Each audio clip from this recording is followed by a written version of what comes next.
Reserve bank of India ने मौद्रिक नीति समिति की बैठक में ब्याज दरों में कोई बदलाव नहीं किया है। आरबीआई गवर्नर ने लगातार 8वीं बार ब्याज दरों में इसको स्थिर रखा है। आरबीआई गवर्नर शक्तिकांत दास ने बताया कि इस तिमाही में भी रेपो रेट 4% पर स्थिर रहेंगे और रिवर्स रेपो रेट की दर 3.55% पर बरकरार रहेगी। उत्तर प्रदेश के लखीमपुर खीरी में किसानों को कुचलने के मामले पर सुप्रीम कोर्ट में आज दूसरे दिन भी सुनवाई जारी रहेगी। आज यूपी सरकार को सुप्रीम कोर्ट में स्टेटस रिपोर्ट देनी होगी। गुरुवार को कोर्ट ने मामले पर यूपी सरकार से स्टेटस रिपोर्ट मांगी थी। कोर्ट ने घटना का पूरा ब्यौरा मांगा है और अब तक जांच में क्या हुआ इसकी जानकारी भी मांगी।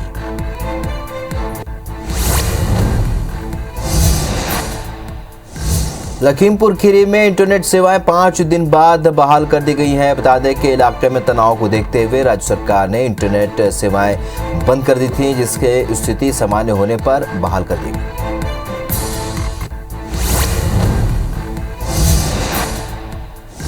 केंद्रीय गृह मंत्री अमित शाह आज एक दिन के दौरे पर गुजरात जाएंगे और इस दौरान वो गांधीनगर जिले के एक गांव में प्राथमिक स्वास्थ्य केंद्र के उद्घाटन सहित यहां कई कार्यक्रमों में हिस्सा लेंगे। इसके बाद केंद्रीय गृह मंत्री अमित शाह नवरात्रि के मौके पर एक मंदिर में भगवान के दर्शन के लिए भी जाएंगे।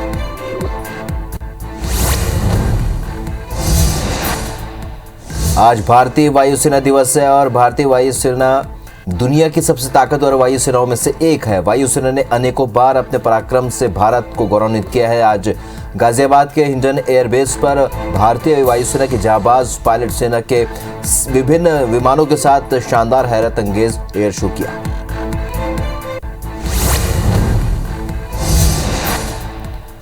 देश में एक दिन में कोरोना के 21,462 नए केस सामने आए, जिससे कुल मरीजों का आंकड़ा अब 3,39,14,000 के पार पहुंच चुका है। वहीं 276 नई मौत से अब तक 4,50,000 से भी ज्यादा मरीजों की मौत हुई है। पिछले 24 घंटे में 24,955 मरीजों के डिस्चार्ज होने से ठीक होने वाले लोगों का कुल आंकड़ा अब 3,32,17,000 को पार कर गया। वहीं एक्टिव मरीजों की संख्या घटकर अब 2,33,000 रह गई।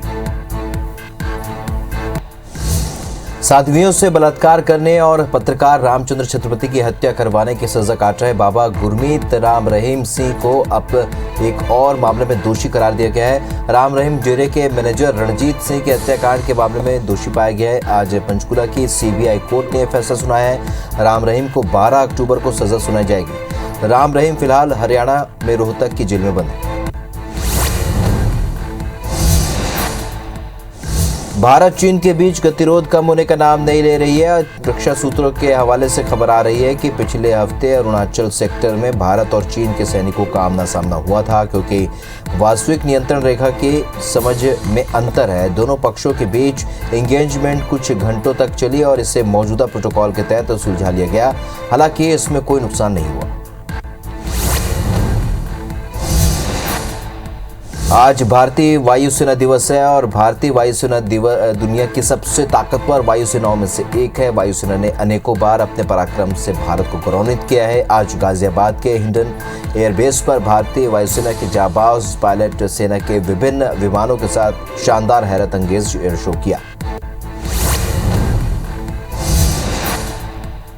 रिजर्व बैंक ऑफ इंडिया ने मौद्रिक नीति समिति की बैठक में ब्याज दरों में कोई बदलाव नहीं किया है। आरबीआई गवर्नर ने लगातार 8वीं बार ब्याज दरों में स्थिर रखा है और आरबीआई गवर्नर शक्तिकांत दास ने बताया कि इस तिमाही में भी रेपो रेट 4% पर स्थिर रहेंगे और रिवर्स रेपो रेट की दर 3.55% पर बरकरार रहेगी।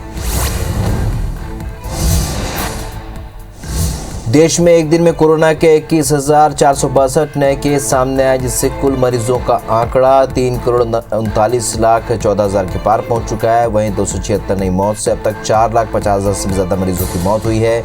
पिछले 24 घंटे में 24,955 मरीजों के डिस्चार्ज होने के बाद ठीक होने वालों का आंकड़ा अब 3,32,17,000 को पार कर गया है। वहीं एक्टिव मरीजों की संख्या घटकर अब 2,33,000 पहुंच गई।